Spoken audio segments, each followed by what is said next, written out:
ہمارے اپنے گاؤں میں ایک خاص طرح کی دلیری تھی جو بیوقوفی پر اس کا زیادہ تر انحصار ہوتا تھا. بات بات پہ بندے مرنے، قتل ہونے، فلاں فلاں فلاں.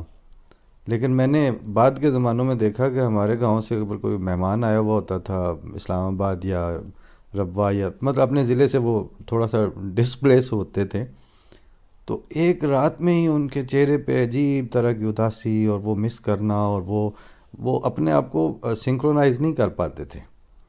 اور جو ہی وہ اپنی حد کے اندر وہ سٹرائی اینگل جو ہمارے 12 پنڈوں کی بنتی ہے اس میں جا کے وہ پھر شیر ہو جاتے تھے.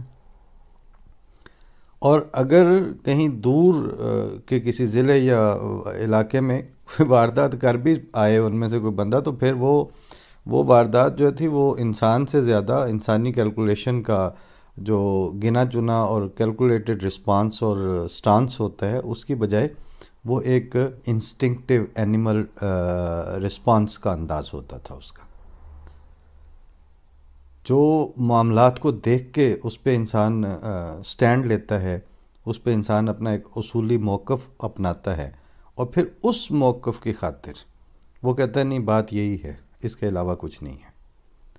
اس کے لیے جس طرح کا علم، جس طرح کی فہم، جس طرح کا ایکسپوجر، جس طرح کے روابط، جس طرح کا دنیا کا معاملات پہ نظر رکھنا اور دنیا کے معاملات کے ساتھ باخبر رہ کے پھر پیش آمدہ صورتحال کو دیکھ لینا، وہ ایک لمبا پروسیجر ہوتا ہے. یہی حال اس وقت گھر کے جو ہوم گرون قسم کے دلیر وہاں پیدا ہوئے نا، جن کی دلیری کا مطلب یہ ہے کہ اپنے گھر کی، اپنے محلے کی، اپنے شہر کی سڑکیں بلاک کر دو، 4 ڈنڈے اٹھا دو، 5 پولیس والوں پہ پتھر پھینک دو، تو یہ ہم کٹ مرے ہیں جی ناموس رسالت پر. ان کو یہ اندازہ نہیں ہے کہ دنیا میں معاملات اب کہاں پر پہنچ چکے ہیں. اور جس وقت تک آپ ناموس اورینٹڈ ترقیات اپنے ذہن میں کر رہے ہیں، آپ کو تو وہ ناموس سے تو آپ کو کوئی غرض نہیں ہے. آپ کو تو اس 25-30 لاکھ ووٹر ہے جو آپ کو اس ایشو اور اس نعرے کی بنیاد پر آپ اپنے آپ کو اسمبلیوں میں جا کے حکومتوں کے فیصلے کرتے ہوئے اپنے آپ کو دیکھ رہے ہیں. اور جب آپ وہ وقت دیکھ رہے ہیں تو اس وقت اب یہ فیڈ بیک کا پروگرام ہے، اور دیکھ لیں بات کس طرف، مطلب کمنٹس میں سے بھی کچھ چیزیں نکلی ہوئی تھیں، لیکن جو حال آج ہمارے فیڈ بیک کے پروگرام کا ہو رہا ہے، یہی حال ہمارے پچھلے دنوں پہ جاری رہا. کہ جس وقت آپ اپنے خیال میں، یعنی 6 سال آپ کی عمر ہے، 6 سال میں آپ کو بنایا تھا انہوں نے فوج نہیں، اور پوری طرح آپ کو اسٹیبلش کیا تھا پیسے شیسے دے کے، تھپکیاں دے کے. اب آپ اگر اپنے آپ کو دیکھ رہے ہیں کہ ہم ریپلیسمنٹ دے رہے ہیں، اور اب وہ مختلف چینلز پہ جو بہت سارے دانشور ہیں وہ بھی کہتے ہیں کہ جناب یہ نان ایشو نہیں ہے. وہ نجم سیٹھی کہتے ہیں یہ چنگی بھلی پولیٹیکل پارٹی ہے، تیسری قوت ہے. اچھا، جب یہ تیسری قوت آ جائے گی تو آ جائے گی، اس سے مراد یہ ہے کہ اب جو نئی سچویشن بنی ہے. آج کسی نے امریکہ سے ایک نوجوان نے یہ سوال اٹھایا کہ اچھا اب اگر وہ یہ نہیں کرتے، میں نے کہا اب تو سمپل سیناریو آ چکا ہے. بالکل یہ واقعہ ہو چکا ہے. FATF جو ہے وہ سر پہ بیٹھا ہوا ہے، ہر چیز مشروط ہے ان بعض لاز اور قوانین اور ریاست کے ان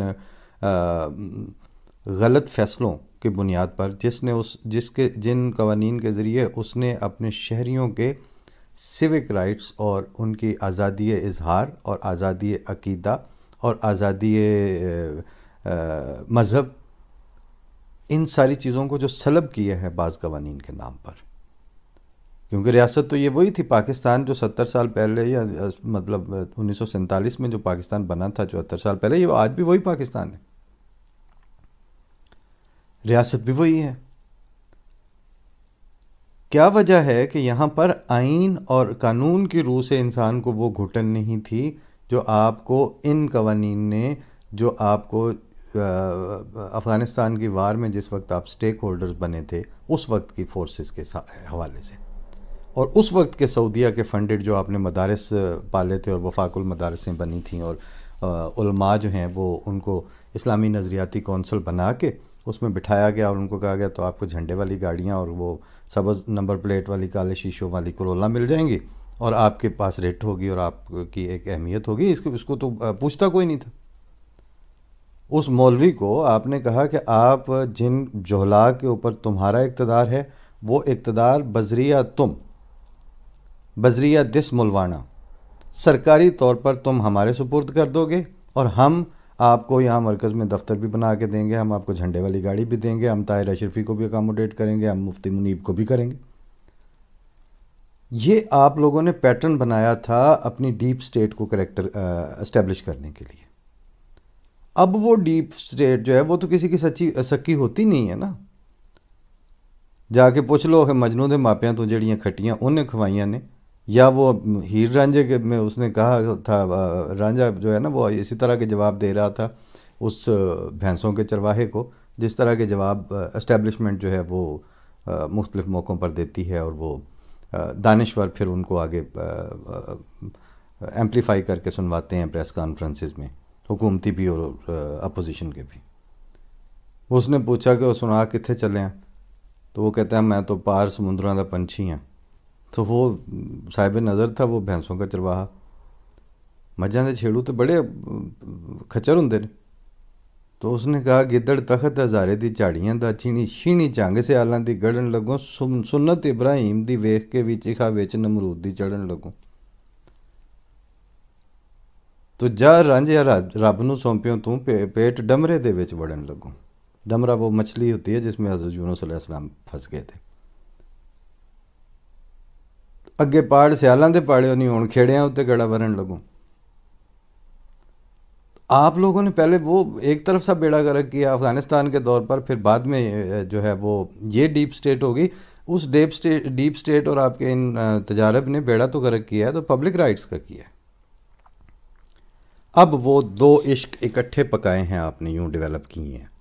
ایک یہ کہ ہم جمہوریت ہیں، دوسرا یہ کہ یہ ہمارے جو ایکسٹریمسٹ ہیں یہ ہمارے اثاثے ہیں.